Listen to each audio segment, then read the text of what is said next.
আসসালামু আলাইকুম, সবাই কেমন আছেন? আজকে বলবো গভর্নমেন্ট ব্যাংক প্রিপারেশান নিয়ে। আপনি যদি গভর্নমেন্ট ব্যাংকার হতে চান তাহলে আপনার একটা পজিটিভ মাইন্ডসেট লাগবে যে আমি ব্যাংকার হব, মন থেকে চাইতে হবে। আর 2 নম্বর হচ্ছে আপনি একটা কোর্স বা ইউটিউব চ্যানেল থেকে বা একটা প্রপার গাইডলাইন জেনে নিতে হবে এবং কোন কোন টপিকসগুলো আসে। ভিআইবিএম যেহেতু কোশ্চেন করে গভর্নমেন্ট ব্যাংকে, তো সেটা আপনাকে জানতে হবে কোন কোন টপিকস থেকে কোশ্চেন আসে এবং কোন মার্ক ডিস্ট্রিবিউশনটা জানতে হবে। তারপরে হচ্ছে যে মার্ক এটা জানার পরে আপনি ধরেন বাংলা, ইংলিশ, জিকে, তারপরে কম্পিউটার, ম্যাথ থেকে মানে কত টার্গেট সেট করবেন। যেহেতু 50 বা 55 বা 60 পেলে ব্যাংক প্রিলি টিকা যায়। আপনার গাইডলাইন নেওয়ার পরে কি করবেন, আপনি যেহেতু রিটেন দিয়ে আপনার যে কোনো জবে হবে, তো ব্যাংকের ক্ষেত্রে ব্যতিক্রম নয়। ব্যাংক জবের জন্য রিটেন প্রিপারেশান মানে বুক লিস্ট নিতে হবে। ভিএবিএমের প্রত্যেকটা সাবজেক্টিভ বুক লিস্ট এবং এবং ভোকাবুলারি সেটআপ থেকে বেশি যেহেতু আসে, সেহেতু আপনি একটা ইমিনেন্ট ভোকাবুলারিটা নেবেন। তারপর হচ্ছে ইমিনেন্ট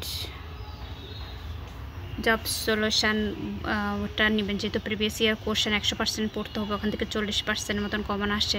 তারপর বাংলার জন্য ধরেন অগ্রদূত নিলেন, তারপরে হচ্ছে যে সাহিত্যের জন্য নিলেন অথবা গ্রামারের জন্য, এরকম করে করে প্রত্যেকটা আপনার যেটা পছন্দ সেটা নিয়ে নেবেন। নেওয়ার পরে আপনি ডেইলি 10 ঘন্টা করে পড়বেন এবং যেহেতু রিটেন প্রিলিটিকার 15 দিন পর রিটেন এক্সাম হয়, তো এই জন্য আপনাকে রিটেন বেস প্রিপারেশান নিতে হবে। যে written news paper, daily star বা এডিটোরিয়াল পড়তে হবে, অথবা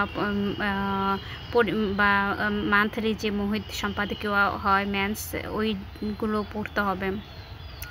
বাণিজ্য, অর্থনীতি, তারপর হচ্ছে যে এই মানে যে ব্যাংকিং সাইটগুলো থেকে কোশ্চেন আসে ওগুলো থেকে রিটেন পড়তে হবে। তো আর হচ্ছে ট্রান্সলেশনের জন্য আপনাকে নিয়মিত লেখার প্র্যাকটিস করতে হবে এবং হচ্ছে যে আপনার প্রিভিয়াস ইয়ার বিসিএস ব্যাংকের রিটেন ট্রান্সলেশনগুলো প্র্যাকটিস করতে হবে বা কোনো একটা কোর্স অ্যাডমিট হতে হবে। আপনি আপনার ট্রান্সলেশন জন্য বা ভোকাবুলারি সাইটের জন্য আপনি যদি বলেন 10 দিন পড়বো, 15 দিনের টার্গেট, কোনো দিন এটা হবে না। এটা সাবকনসিয়াস মাইন্ডে যেতে হলে আপনাকে অবশ্যই আগে মানে পাস করতে হবে। এগুলো long time process, long time মেমোরিতে যাওয়ার জন্য।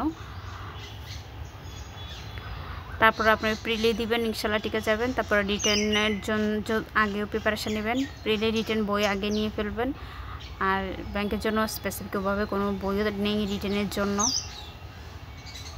তারপরে নিজের ওপর এবং সৃষ্টিকর্তার উপর বিশ্বাস রাখবেন, তাহলে একদিন ব্যাংকার হয়ে যাবেন। এবং ব্যাংকিং সেক্টরে অনেক ফ্যাসিলিটিস, বেতন বলেন, ব্যাংক লোন বলেন, হোম লোন বলেন, অনেক কিছু, বাড়ি লোন বলেন, অনেক অনেক টাকার ইনক্রিমেন্ট পাবেন আপনি, লাভ বোনাস 400 টাকা করে এভরিডে ভাতা পাবেন, লাঞ্চ ভাতা পাবেন।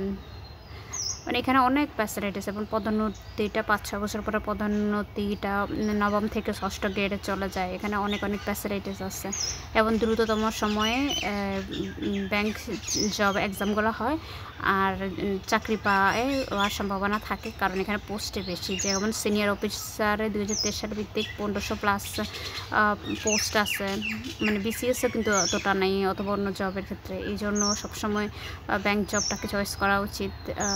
আর যদি ভালো না লাগে তাহলে অবশ্যই রিজেক্ট করে দেওয়া উচিত।